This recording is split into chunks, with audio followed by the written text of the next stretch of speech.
Bismillahirrahmanirrahim. Assalamualaikum warahmatullahi wabarakatuh.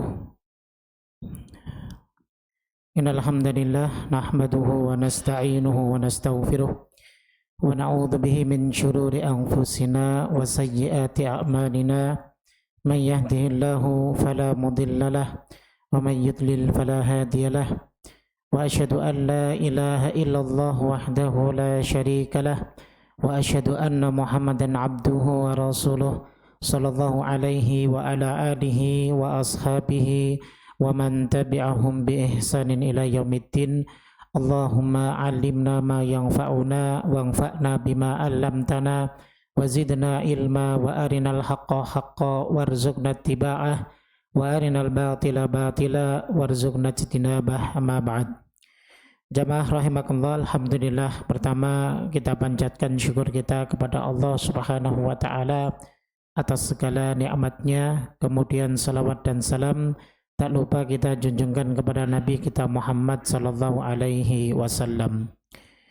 Tayyib jamaah, insyaallah pagi hari ini kita akan melanjutkan tema berikutnya dari pelajaran kita dalam kitab Perjalanan Setelah Kematian, di mana pertemuan kita yang sebelumnya kita sudah bahas terkait dengan haud ataupun telaga Nabi Sallallahu Alaihi Wasallam dan orang-orang yang mendapatkan telaga. Sekaligus kita juga sudah bahas siapa yang pertama kali mendatangi telaga Nabi Sallallahu Alaihi Wasallam dan mereka orang-orang yang tidak diterima ataupun tidak bisa mendatangi telaga Nabi Sallallahu Alaihi Wasallam.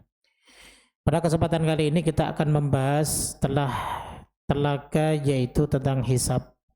Namun sebelumnya, sebelum masuk kepada pembahasan hisab, ada satu peristiwa yang disebut dengan syafaatul uzma, yaitu syafaat yang diberikan oleh Nabi Sallallahu Alaihi Wasallam kepada semua manusia, mulai dari awal penciptaan hingga nanti akhir, termasuk umat Nabi Sallallahu Alaihi Wasallam, seperti itu.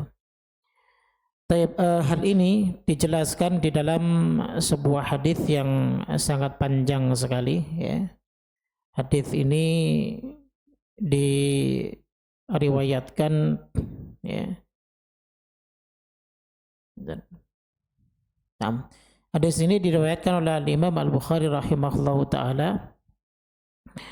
Jadi setelah peristiwa-peristiwa yang terjadi di mahsyar, diantaranya adalah didekatkannya matahari, sehingga ada di antara manusia mereka yang begitu kesulitan, yang sengsara, dan di antaranya juga ada manusia yang mendapatkan naungan dan perlindungan dari Allah Subhanahu wa ta'ala. Jadi di kondisi yang sangat sulit tersebut, kemudian seakan tidak ada keputusan dan kepastian pada saat itu. Mereka semua menunggu peradilan dari Allah Subhanahu wa ta'ala.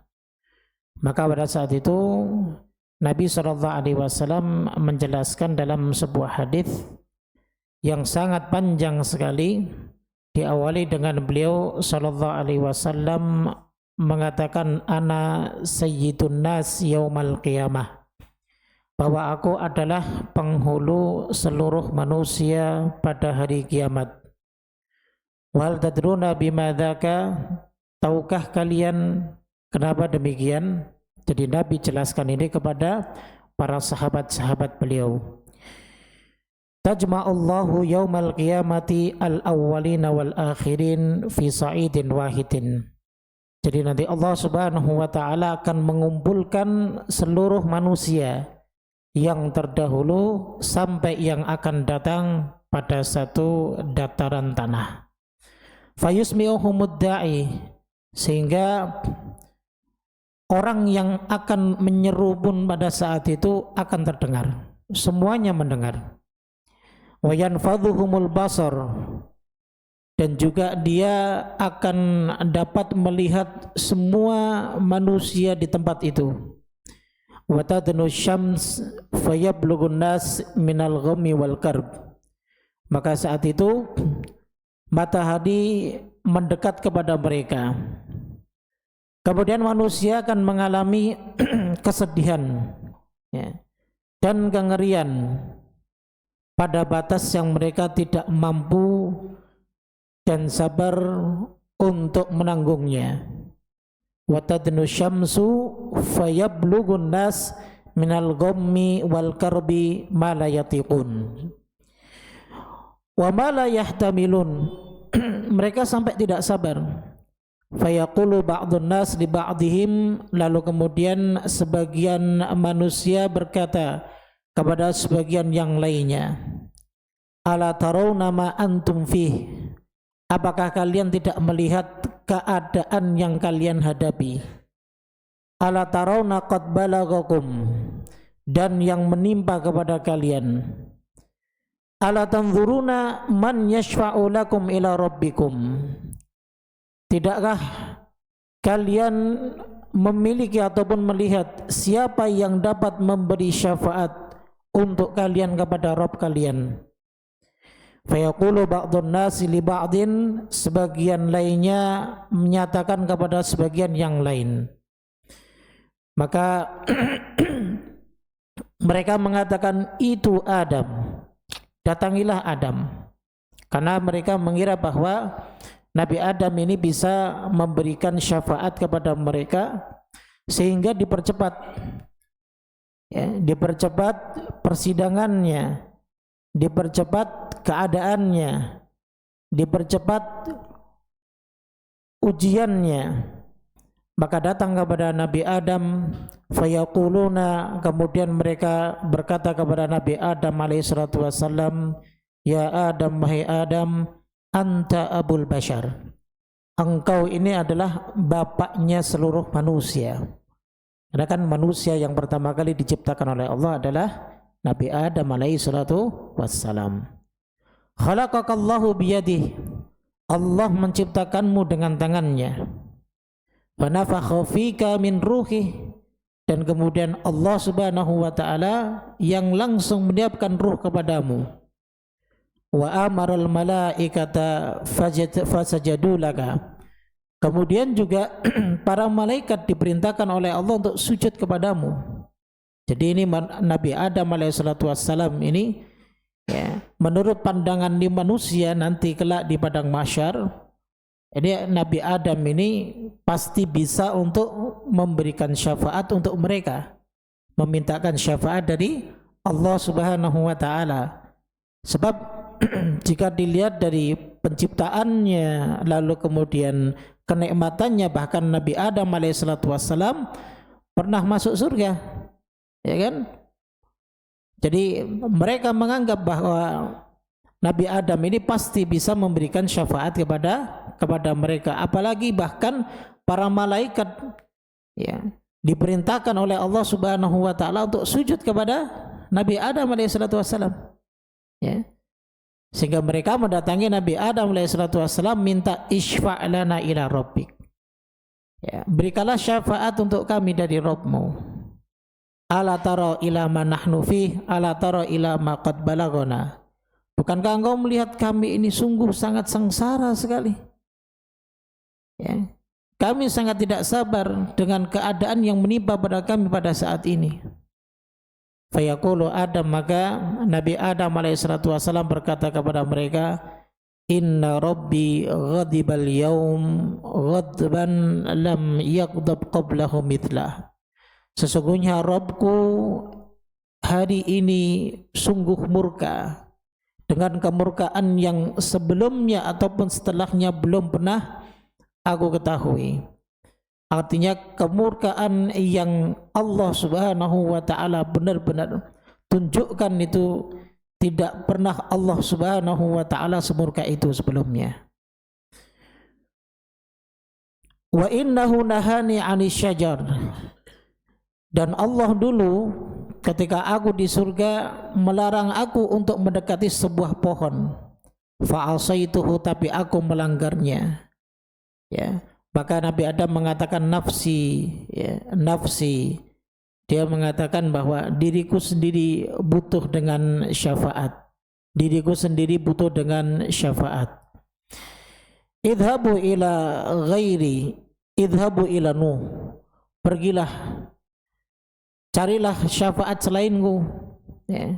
Pergilah kepada Nuh, mintalah syafaat kepadanya.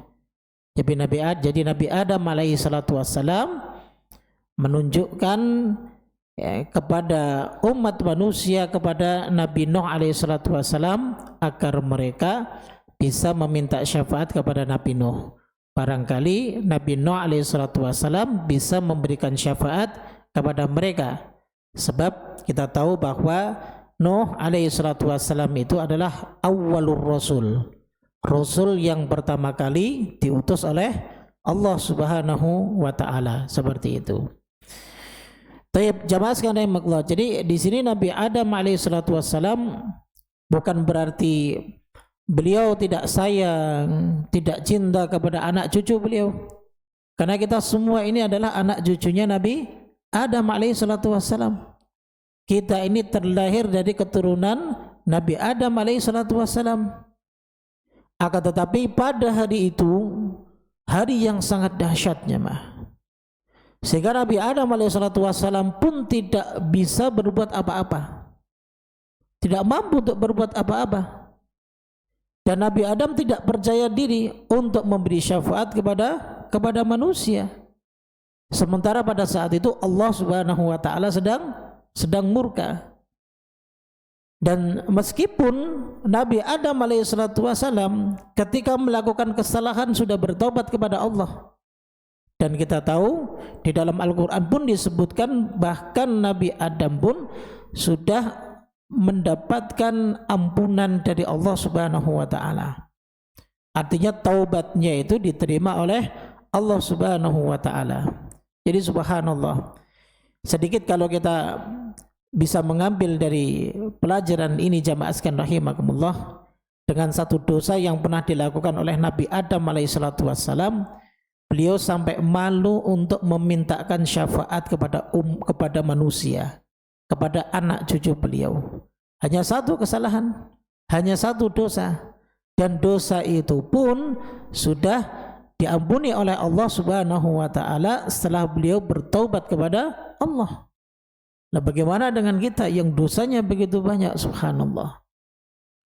Makanya benar, ya, sabda Nabi SAW ini ketika nanti menggambarkan begitu beratnya manusia di mahsyar, seakan gak ada kepastian. Mereka menunggu, tapi apa yang akan mereka tunggu? Mereka pun bingung. Akan tetapi mereka sangat kepayahan, mereka sangat kesusahan. Ya, sebab keadaan di mahsyar begitu dahsyat. Makanya kenapa mereka sampai mendatangi manusia-manusia pilihan Allah Subhanahu wa taala, ya tujuannya agar supaya mereka bisa mendapatkan syafaat dari manusia-manusia tersebut, orang-orang pilihan dari Allah Subhanahu wa taala, seperti itu. Kemudian jamaah sekalian rahimakumullah, manusia ini kemudian datang kepada Nabi Nuh alaihissalatu wassalam atas petunjuk Nabi Adam alaihissalatu wassalam. Ketika mereka sampai kepada Nabi Nuh, fayaqulu, mereka berkata, ya Nuh, wahai Nuh, anta awwalur rusuli ilal ardi, engkau adalah rasul yang pertama dari penduduk bumi.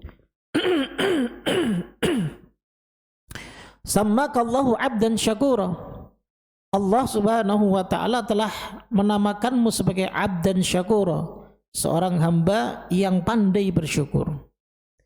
Ishfa'lana ila rabbik, berikanlah syafaat kepada kami dari Rabb kalian, dari Rabbmu. Ala tara ma nahnu fih, ala tara ma qad balagana, tidakkah engkau telah melihat keadaan kami dan yang menimpa kepada kami? Fayaqulu lahum, maka Nabi Nuh alaihi salatu wassalam berkata kepada mereka, inna rabbi qad ghadibal yawm ghadban lam yaghdab qablahu mithlahu, sungguh Rabbku sedang murka pada hari ini, yang mana dia belum pernah murka seperti ini dan tidak juga marah setelah hari ini seperti itu. Wa innahu qad kanat li da'watun da'autu biha ala qaumi, sungguh dahulu aku memiliki satu doa yang mana aku gunakan doa tersebut untuk menghancurkan kaumku. Nafsi, nafsi, aku pun butuh syafaat. Aku pun butuh syafaat. Sudah, idhabu ila Ibrahim sallallahu alaihi wasallam. Kalian pergi saja kepada Nabi Ibrahim alaihi salatu wasallam. Barangkali beliau juga bisa memberikan syafaat kepada kalian. Subhanallah. Nabi Nuh pun alaihi salatu wasallam, beliau tidak mau untuk memberikan syafaat dan tidak bisa memberikan syafaat kepada umat manusia. Beliau tidak pede dengan keadaan beliau dulu di dunia. Beliau pernah berdoa kepada Allah Subhanahu wa taala untuk kehancuran kaumnya. Ya. Jadi beliau merasa bahwa doa yang diminta oleh beliau ini adalah merupakan suatu doa kesalahan. Karena seharusnya beliau bersabar dalam dakwah beliau kepada kaumnya. Seperti itu jamaah. Namun pada saat itu justru Nabi Nuh alaihi salatu wasallam berdoa meminta kepada Allah Subhanahu wa taala agar supaya Allah mengirimkan balasan atas perbuatan mereka ketika mereka di dunia. Akhirnya Allah menurunkan hujan yang lebat dan banjir bandang yang tidak ada satupun manusia yang selamat kecuali mereka yang ikut bersama Nabi Nuh alaihi salatu wassalam. Ya. Makanya dahulu jamaah sekalian rahimakumullah, jumlah manusia di zamannya Nabi Nuh alaihi salatu wassalam itu tidak banyak dan tidak ada manusia yang lain. Dan pada saat itu hanya kaumnya Nabi Nuh alaihi salatu wassalam saja. Mungkin kalau kita gambarkan di Indonesia belum ada manusia. Dan kita tahu di Indonesia ya juga belum menjadi sebuah negara kan. Begitu juga di wilayah-wilayah belahan dunia yang lainnya. Jadi saat itu yang ada hanya Nabi Nuh beserta kaumnya. Dan bahkan perlu kita tahu bahwa jarak Nabi Nuh alaihi salatu wassalam dengan Nabi Adam alaihi salatu wassalam itu adalah 10 kurun. Ya, 10 kurun itu ya berarti sekitar 1000 tahun. Dan Allah Subhanahu wa taala berikan karunia kepada Nabi Nuh usia yang sangat panjang. Bahkan dakwahnya beliau aja kurang lebih 950 tahun.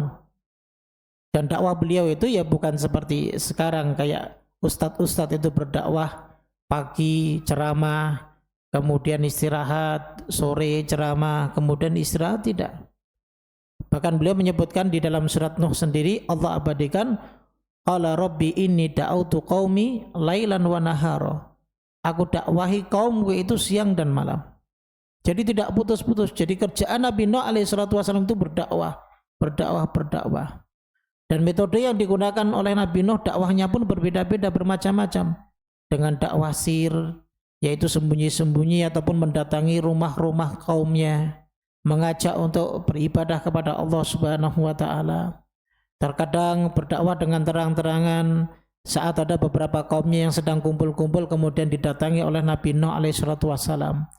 Jadi seperti itulah dakwah yang dilakukan oleh Nabi Nuh alaihi salatu wassalam, sehingga dalam tanda kutip jika seandainya pada saat itu Nabi Nuh itu mengeluh kepada Allah itu wajar. 950 tahun beliau sudah berusaha untuk berdakwah. Akan tetapi ternyata yang menerima dakwahnya Nabi Nuh alaihi salatu wasallam itu sedikit. Bahkan Allah Subhanahu wa taala sendiri berfirman kepada Nabi Nuh alaihi salatu wasallam, "Ya Nuh, wahai Nuh, sungguh tidak ada yang akan beriman lagi kepada kamu illa man aman, kecuali mereka yang sudah beriman kepadamu." Artinya saat itu sudah mentok. Jadi enggak ada lagi yang beriman kepada Nabi Nuh alaihi salatu wassalam. Artinya begini jamaah sekalian rahimakumullah, kenapa saya jelaskan seperti ini? Andaikan pun Nabi Nuh berdoa meminta kepada Allah agar kaumnya itu dibinasakan, wajar. Ya kan? Sangat wajar. Apalagi juga sudah mendapatkan seruan dari Allah Subhanahu wa taala, la yu'mina min qablika illa qad man qad aman. Tidak ada lagi yang beriman kepadamu kecuali mereka yang sudah beriman. Ya. Sehingga Nabi Nuh alaihi salatu wasallam berdoa kepada Allah Subhanahu wa taala agar Allah membinasakan kaumnya pada saat itu. Ya. Makanya Allah Subhanahu wa taala mengirimkan banjir bandang, ya bahkan putranya Nabi Nuh sendiri alaihi salatu wassalam itu tidak bisa selamat dari kebinasaan yang Allah Subhanahu wa taala kirimkan kepada kaumnya Nabi Nuh alaihi salatu wassalam. Nah, itu doa yang pernah dipanjatkan oleh Nabi Nuh alaihi salatu wassalam. Baik. Kemudian ada riwayat yang menyebutkan, ya, yang dibawakan oleh Al-Imam Al-Bukhari rahimahullahu ta'ala, dan ini dijelaskan oleh Al-Imam Ibnu Hajar Al-Asqalani rahimahullahu ta'ala terkait dengan doanya Nabi Nuh alaihi salatu wassalam. Jadi ada dua pendapat. Yang pertama, ketika Nabi Nuh alaihi salatu wassalam itu nanti ketika ditanya oleh manusia, diminta oleh manusia untuk memberikan syafaat, maka kan ada kalimat tadi yang sudah kita bahas, innahu qad kanat li da'watun da'autu biha ala qaumi. Sesungguhnya dulu aku pernah memiliki satu doa yang aku gunakan untuk menghancurkan kaumku. Nah, penjelasan dari Ibnu Hajar Al-Asqalani adalah yang pertama adalah doanya Nabi Nuh kepada Allah Subhanahu wa taala untuk membinasakan kaumnya, semua kaumnya, kecuali yang ikut bersama Nabi Nuh alaihi salatu wassalam. Nah, kemudian pendapat yang kedua ada yang mengatakan bahwa doa yang dimaksud tersebut adalah doa Nabi Nuh alaihi salatu wassalam kepada putranya. Kan putranya juga termasuk kaumnya Nabi Nuh alaihi salatu wassalam. Jadi doa yang diminta oleh Nabi Nuh alaihi salatu wassalam ketika putranya itu diajak untuk ikut naik kapalnya Nabi Nuh, karena pada saat itu enggak ada yang bisa selamat kecuali atas rahmat dari Allah Subhanahu wa taala. Bahkan Nabi Nuh alaihi salatu wassalam sampai mengatakan itu kepada putranya dan diabadikan oleh Allah Subhanahu wa taala di dalam Al-Qur'an surat Hud. Ya bunayya irkam ma'ana, wahai anakku, ayo ikut naik bersamaku. Ya. Tapi tetap putranya mengatakan bahwa dia tidak mau naik kapalnya Nabi Nuh alaihi salatu wassalam. Dia justru malah menantang, sa'awi ila jabali ya'simuni minal ma'. Aku ingin naik ke suatu gunung yang tinggi yang bisa menyelamatkanku dari air ini. Maka Nabi Nuh mengatakan lagi, la asimal yaum, enggak ada yang bisa selamat pada hari ini. Akhirnya Allah Subhanahu wa taala menenggelamkan juga putranya Nabi Nuh alaihi salatu wassalam.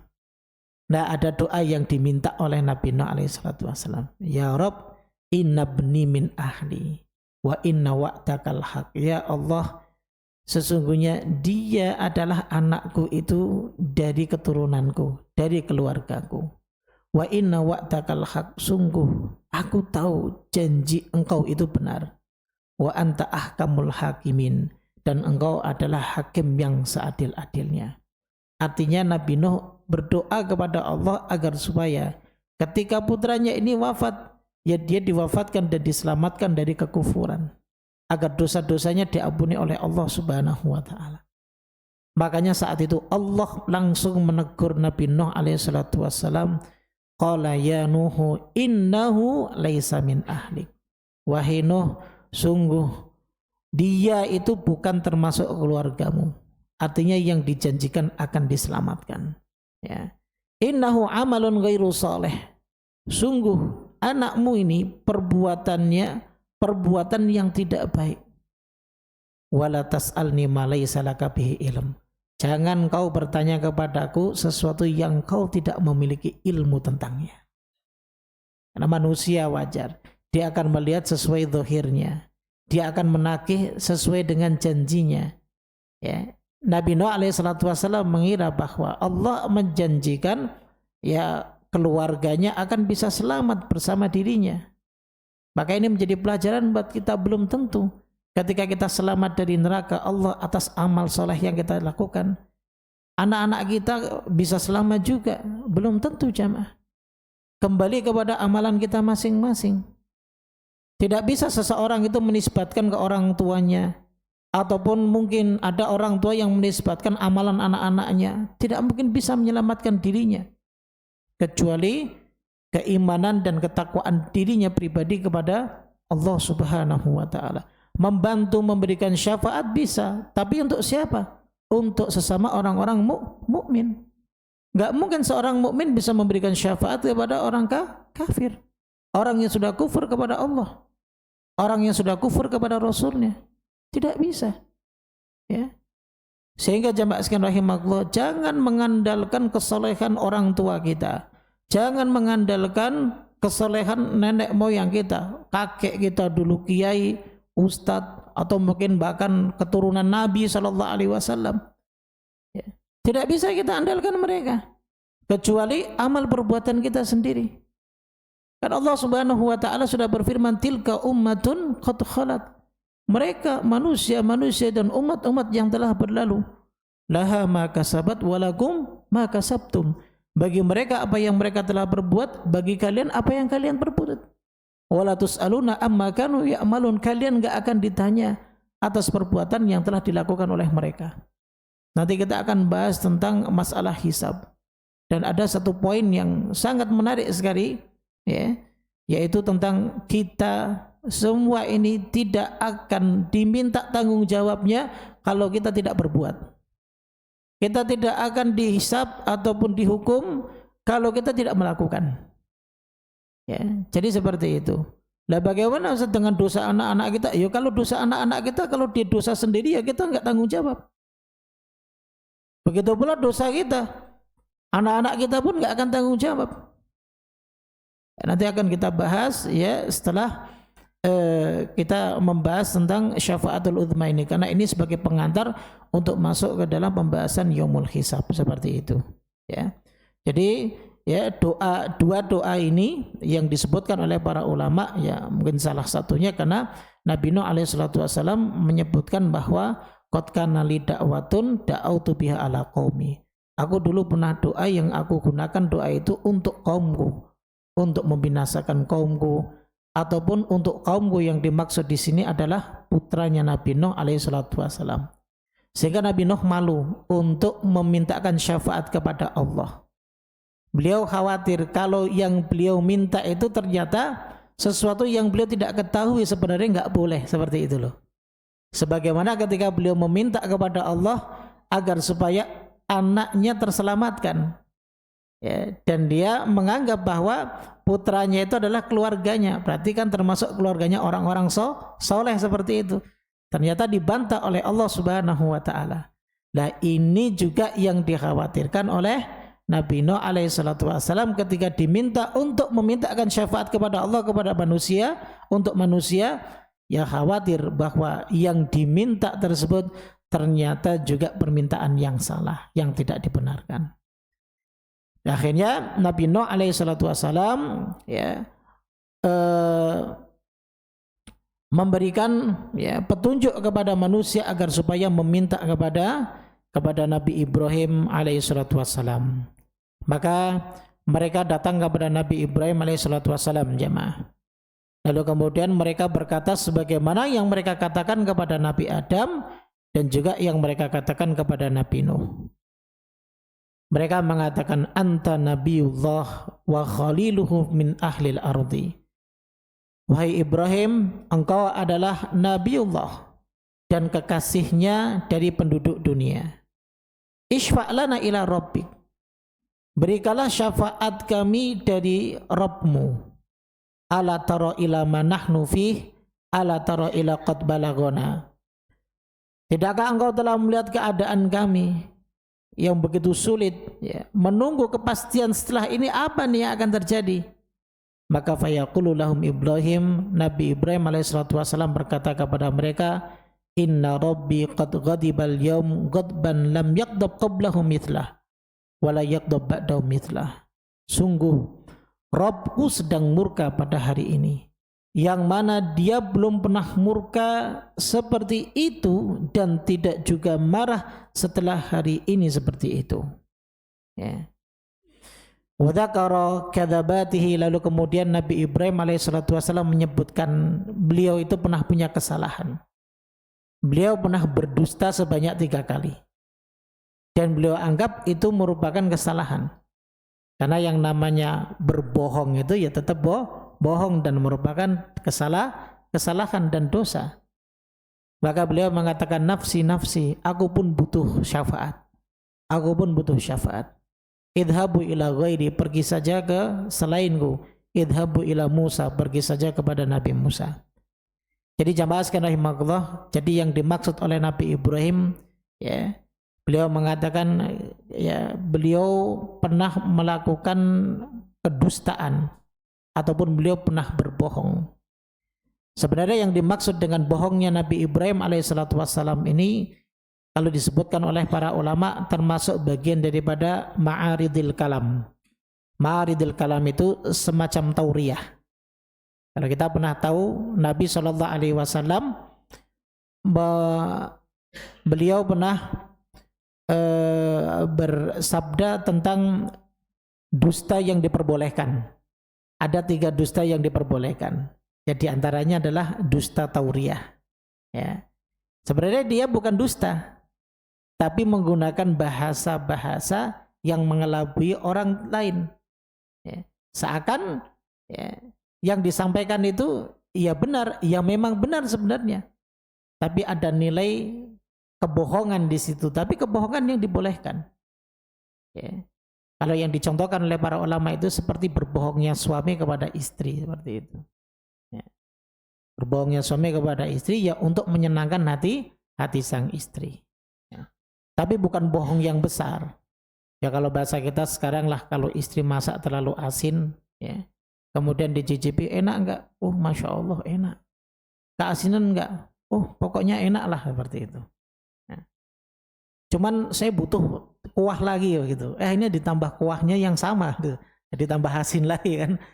Butuh kuah, masih kuah yang tawar seperti itu. Nah, ini bahasa-bahasa yang sebenarnya bukan berdusta, akan tetapi bersifat tauriyah. Nah, apa saja? Ada 3 kebohongan yang pernah diucapkan oleh Nabi Ibrahim alaihissalatu wassalam. Yang pertama adalah pernah Nabi Ibrahim alaihissalatu wassalam diajak oleh kaumnya untuk menghadiri hari perayaan kesyirikan. Lalu kemudian beliau sebenarnya nggak sakit, tapi beliau berbohong, aku sedang sakit. Sebenarnya kan ini untuk menghindari perbuatan kesyirikan. Ya kan? Dan ini tidak mengapa sebenarnya, tapi beliau, ya, alaihissalatu wassalam menganggap bahwa ini merupakan sebuah kesalahan. Ya. Kemudian yang kedua, ketika beliau menghancurkan berhala-berhala di kuil ataupun di tempat ibadahnya kaumnya. Lalu ketika ditanya, ya Ibrahim, siapa? Kamu kan yang menghancurkan ini semua? Ibrahim mengatakan, Pak, ya tanyakan saja kepada berhala besarmu ini. Dia tahu. Nah, padahal sebenarnya yang menghancurkan berhala-berhala kecil siapa? Nabi Ibrahim alaihissalatu wassalam. Kemudian kebohongannya Nabi Ibrahim yang ketiga, ketika Nabi Ibrahim alaihissalatu wassalam itu sempat hijrah ke Mesir. Kan sebelumnya Nabi Ibrahim dakwah di Babil. Babil itu wilayah Irak. Kemudian beliau pindah ke Haran. Setelah terusir kan, dibakar kan hidup-hidup, tapi Allah selamatkan beliau. Kemudian beliau pindah ke Haran. Haran itu sekarang Turki.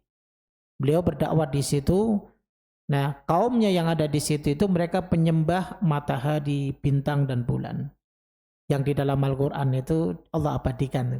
Falamma janna alaihi lailu ra'a kawkaba qala hadza rabbi falamma afala qala la uhibbul afilin. Nah, ini sebenarnya ini cerita yang ketika Nabi Ibrahim melihat bintang, kemudian mengatakan ini Robku. Ternyata bintang itu hilang sinarnya. Sebab karena sudah masuk waktu pagi. Kemudian Nabi Ibrahim mengatakan la uhibbul afilin, aku tidak suka sesuatu yang hilang. Kemudian melihat bulan, ya kan.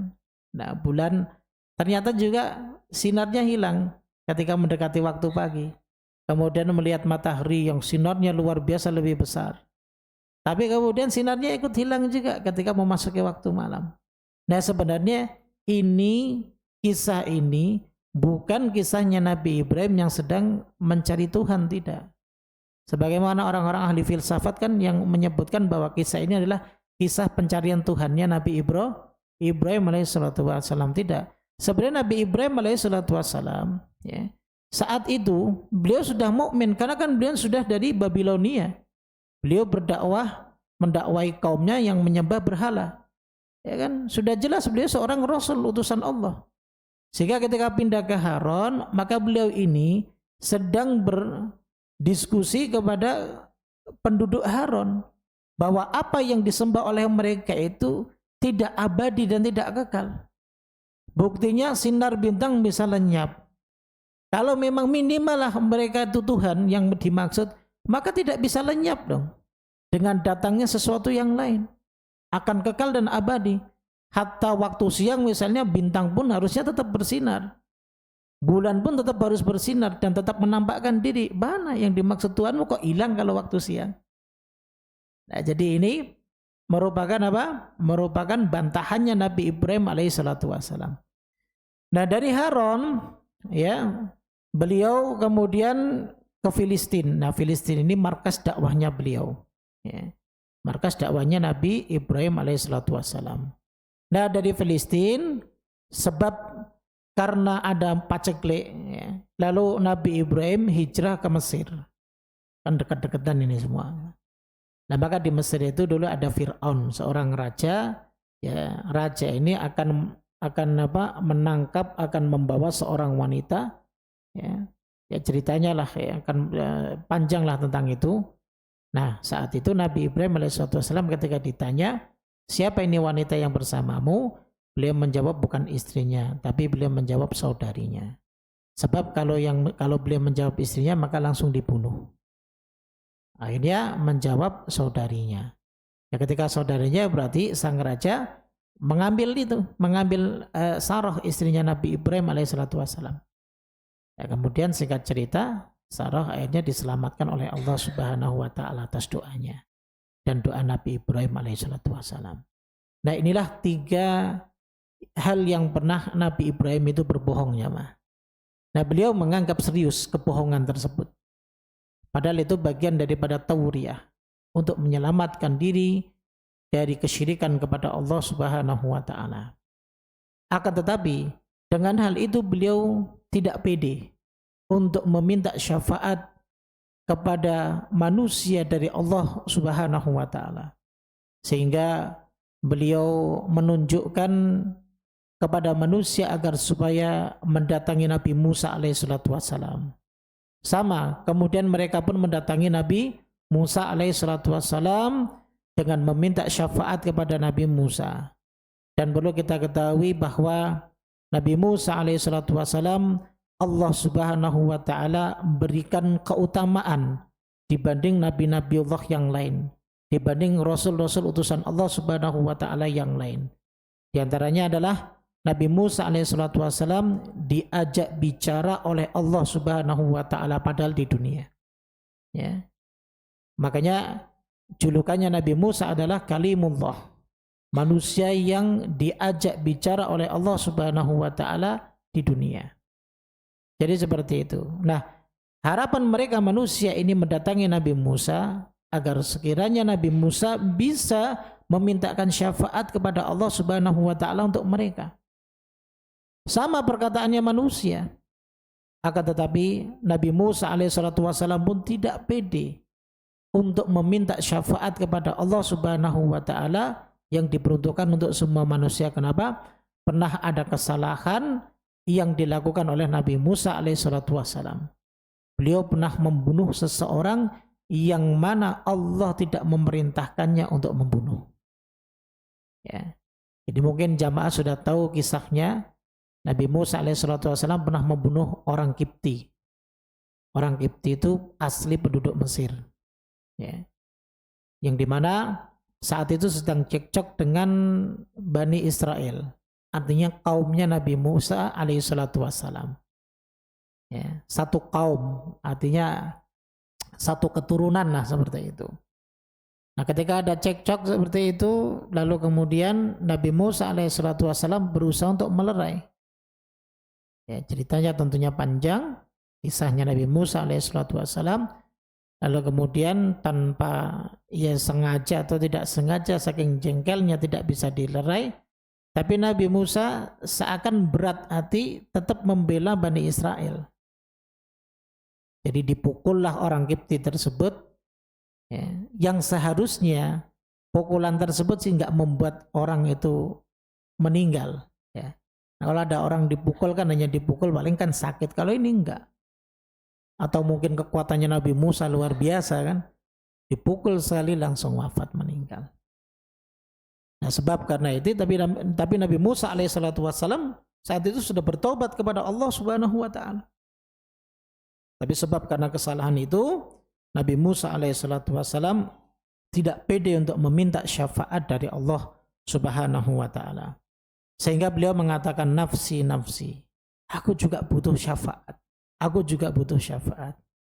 Akhirnya Nabi Musa menunjukkan kepada Nabi Isa. Idhabu ila Isa sallallahu alaihi wasallam. Coba kamu datangi Nabi Isa alaihissalatu wassalam. Maka mereka datang lagi kepada Nabi Isa alaihissalatu wassalam. Sungguh hari itu hari yang sangat membingungkan buat mereka jemaah. Kita pun nanti akan berada di barisan mereka. Kita semua akan akhirnya akan mendatangi Nabi Isa alaihissalatu wassalam. Tapi ketika kita nanti akan mendatangi Nabi Isa alaihissalatu wassalam sama. Kita utarakan keinginan kita kepada Nabi Isa agar Nabi Isa bisa memberikan syafaat kepada kita. Agar disegerakan ini. Apalagi nih yang akan Allah subhanahu wa ta'ala ya, lakukan kepada mereka pada saat itu. Datang kepada Nabi Isa. Kemudian menyebutkan keutamaannya Nabi Isa alaihissalatu wassalam. Ya. Bahwa Nabi Isa alaihissalatu wassalam dulu adalah termasuk bayi yang bisa berbicara. Ya. Jadi sudah bisa berbicara ketika di usia masih bayi. Baru beberapa hari dibawa oleh Maryam alaihissalatu wassalam kembali kepada kaumnya. Saat Maryam alaihissalatu wassalam dituduh pezina, kemudian benar tuh anaknya sudah lahir. Itu anak siapa Maryam? Maka Maryam alaihissalatu wassalam cuma menunjuk. Artinya suruh ngomong sendiri sama ini bayi.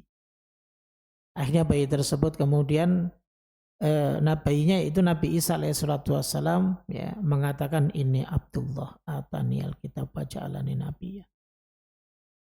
Ya, dalam keadaan bayi sudah berbicara. Artinya ini merupakan mukjizat dari Allah subhanahu wa ta'ala. Nah, makanya harapan manusia semuanya itu bisa mendapatkan syafaat. Tapi ternyata Nabi Isa alaihissalatu wassalam pun sama mengatakan sebagaimana yang dikatakan oleh Rasul-Rasul sebelumnya ketika didatangi oleh manusia. Namun Nabi Isa alaihissalatu wassalam tidak menyebutkan kesalahan beliau. Tidak menyebutkan kesalahan beliau. Seperti itu. Namun ada satu penjelasan yang disebutkan oleh Imam Ibnu Hajar al-Asqalani dalam kitab Fathul Barinya, bahwa kenapa Nabi Isa alaihi salatu wassalam tidak mau juga memintakan syafaat kepada Allah subhanahu wa ta'ala, karena beliau malu kepada Allah.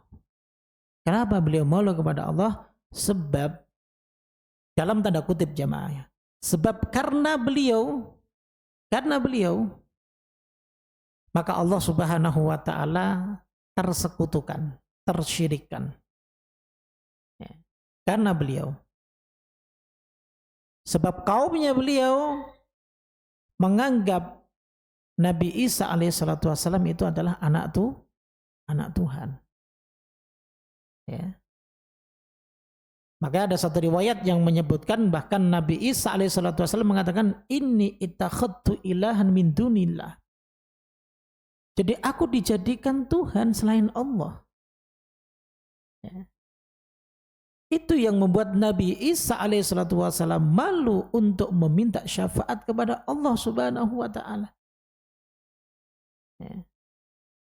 Lalu kemudian Nabi Isa alaihissalatu wassalam menunjuki agar supaya manusia mendatangi Nabi Muhammad sallallahu alaihi wasallam. Maka semua mereka pergilah kepada Nabi sallallahu alaihi wasallam. Maka Nabi melanjutkan sabdanya, fayatuni, mereka mendatangiku. Fayaquluna, mereka mengatakan, ya Muhammad, wahai Muhammad, anta Rasulullah, engkau adalah utusan Allah, wa khatamul anbiya, penutup para nabi, wa ghafarallahu laka ma taqaddama min dzambik wa ma ta'akhkhar, dan Allah telah mengampuni dosa-dosamu yang lalu dan yang akan datang. Iswa' lana ila rabbik, mintakan syafaat untuk kami dari Rabbmu. Ala tara ma nahnu fihi, ala tara ma qad balagona, bukankah kau melihat kepayahan kami dan kesulitan kami? Maka fa'antoliku, lalu Nabi SAW saat itu beliau langsung pergi dan datang di bawah arsy Allah Subhanahu wa taala. Fa'ati tahta al-arsy fa'aqa'u sajidan li rabbi, kemudian saat itu aku langsung bersujud kepada Rabbku. Ya. Thumma yaftahullahu alayya wa yulhimuni min mahamidihi. Kemudian Allah memberiku ilmu cara memuji Allah dengan sanjungan dan pujian-pujian yang tidak diberikan kepada seorang pun sebelumku. Ya. Ya. Jadi itu, sehingga pujian-pujian tersebut diucapkan oleh Nabi SAW. Lalu saat itu yuqalu, Allah Subhanahu wa taala berfirman kepada Nabi SAW, ya Muhammad, wahai Muhammad, irfa' ra'sak sal tu'ta isfa' tu syafa'. Wahai Muhammad, angkat kepalamu, bangunlah, maksudnya mintalah, pasti diberi, dan mintalah syafaat, pasti akan dikabulkan syafaatnya. Nah, pada saat itu Nabi SAW meminta syafaat kepada Allah agar supaya disegerakan apa nih setelah haud, apa nih yang akan Allah Subhanahu wa taala perbuat kepada umat manusia. Lalu pada saat itu Allah Subhanahu wa taala datang kepada semua manusia. Hal ini disebutkan di dalam Al-Qur'an surat Az-Zumar ayat yang ke-69. Wa asyraqatil ardu binuri rabbiha wa wudi'al kitabu wa ji'a bin nabiyyina wa syuhada wa qudiya bainahum bil haqqi wa hum la yudlamun. Dan bumi yang dimaksud di sini adalah padang mahsyar menjadi terang benderang dengan cahaya Tuhannya. Wa wudi'al kitab, dan buku-buku catatan perhitungan perbuatan manusia semua diberikan kepada masing-masing. Waji'a bin nabiyyina wa syuhada, nabi-nabi dan saksi-saksi pun semua dihadirkan. Wa qudiya bainahum, maka akan diberikan keputusan di antara mereka secara adil bil haq. Wa hum la yudlamun, kita semua nanti tidak akan dizalimi oleh Allah Subhanahu wa taala sedikit pun. Ini mulai yaumul hisab, hari perhitungan semua amal perbuatan kita. Kalau di dalam ayat lain di surat Al-Fajr, ya, Allah Subhanahu wa taala ya, menjelaskan ya, tentang kejadian nanti sebelum yaumul hisab, di mana Allah berfirman wa jaa rabbuka wal malaku saffan saffa, dan datang Rabb dan malaikat berbaris-baris bersaf-saf pada saat itu. Inilah datang keadilan. Ya, semua akan diadili oleh Allah Subhanahu wa taala. Seperti itu. Atau juga disebutkan di dalam surat Al-Baqarah ayat yang ke-210.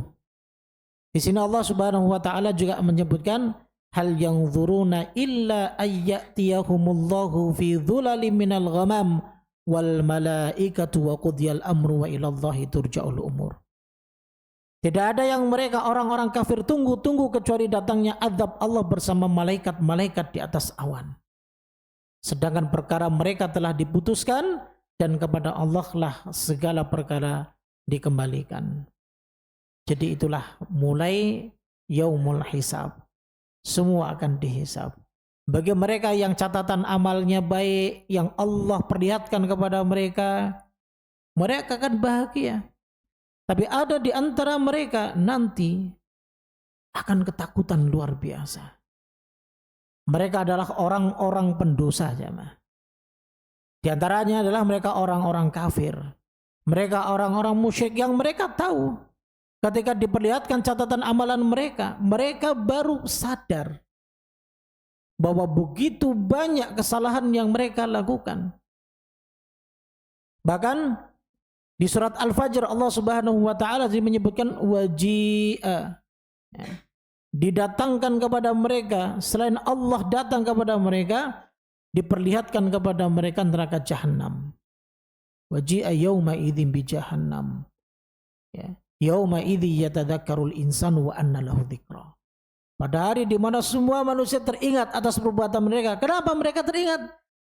Karena mereka diberi catatan amal mereka dari Allah Subhanahu wa taala.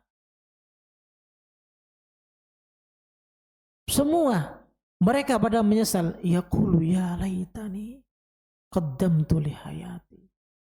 Aduhai, andaikan aku dikembalikan lagi untuk kehidupanku di dunia, akan diperbaiki semua kesalahan-kesalahannya.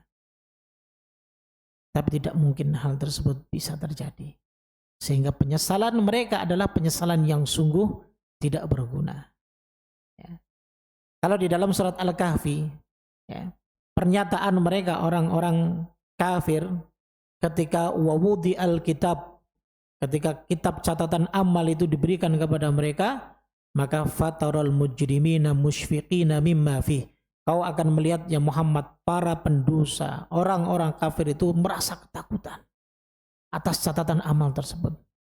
Wa yaquluna, kemudian mereka mengatakan, ya wailatana ma li hadzal kitab. Kitab apa ini? La yughadiru shaghiratan wala kabiratan illa ahsaha. Jangankan perbuatan kita yang besar, perbuatan yang sekecil pun ternyata ditulis dengan lengkap di dalam kitab itu. Allah. Ya. Dan kita kadang nggak tahu. Dan pasti kita nggak tahu. Atau bahkan bukan tidak tahu, memang kita meremehkan dari dosa-dosa kecil yang kita pernah perbuat. Padahal itu semua nanti akan diminta tanggung jawabnya oleh Allah, karena itu semua akan dicatat di dalam catatan amal kita, jamaah. Makanya Rasulullah Shallallahu Alaihi Wasallam sudah mengingatkan kepada kita. Di antara yang diingatkan oleh Nabi Shallallahu Alaihi Wasallam, la tahqironna minal ma'ruf. Jangan sekali-kali kalian meremehkan kebaikan. Walau antalqa akhaka biwajhin talq. Meskipun hanya sekedar kamu senyum di hadapan saudaramu sesama muslim. Ini kebaikan. Jangan sampai kita sia-siakan. Karena nanti sangat bermanfaat sekali bagi kita. Atau di dalam hadis yang lain, Nabi sudah mengingatkan kepada kita, ittaqun nar walau bisyikit tamrah. Takutlah kalian kepada Allah meskipun hanya dengan seberat biji kurma, jamaah. Takut kepada Allah artinya dosa sekecil apapun jangan kau lakukan. Karena itu bisa menyebabkan kita dimasukkan ke dalam neraka Allah Subhanahu wa taala. Oh, subhanallah. Ya. Hari itu menjadi hari yang justru lebih ngeri. Yang tadinya mereka meminta kepada para nabi dan pada rasul agar disegerakan urusan apa lagi ini setelah mereka dikumpulkan di mahsyar. Tapi ketika sudah diminta dari Rasulullah SAW, ternyata perkaranya semakin dahsyat. Perkaranya semakin mengerikan. Tidak ada yang bisa menyelamatkan diri kita kecuali ibadah kita masing-masing, jamaah. Makanya sekali lagi, selama Allah Subhanahu wa taala masih memberikan kesempatan kita hidup, mari jangan lewatkan sekecil apapun kebaikan. Karena sungguh sekali lagi itu akan sangat berguna untuk kita. Begitu pula, jangan remehkan sekecil apapun dosa. Karena itu akan mempersulit kita. Terkadang kita menganggap bahwa dosa itu ringan di mata kita. Tapi ternyata belum tentu. Bisa jadi menurut Allah Subhanahu wa taala itu merupakan perkara besar. Ketika sahabat Anas bin Malik radhiyallahu taala anhu melihat keadaan tabi'in pada saat itu yang melakukan satu perbuatan dosa, yang dosa itu seakan dianggap remeh oleh mereka, sahabat Anas bin Malik sampai mengatakan bahwa kunna na'udduha fi ahdin Nabi sallallahu alaihi wasallam, kami menganggap dosa ini di zaman Nabi sallallahu alaihi wasallam minal muhlikat, termasuk bagian dosa yang dapat membinasakan. Lalu bagaimana dengan kita yang sering meremehkan dosa, yang sering meremehkan kemaksiatan kepada Allah Subhanahu wa taala? Nah, setelah itu maka saat itulah terjadi yaumul hisab, yaitu hari perhitungan, dan insya Allah akan kita bahas pada pertemuan berikutnya. Wallahu a'lam bishawab. Mungkin ini yang bisa kami sampaikan, mudah-mudahan bermanfaat. Mungkin ada yang ditanyakan jamaah, silakan.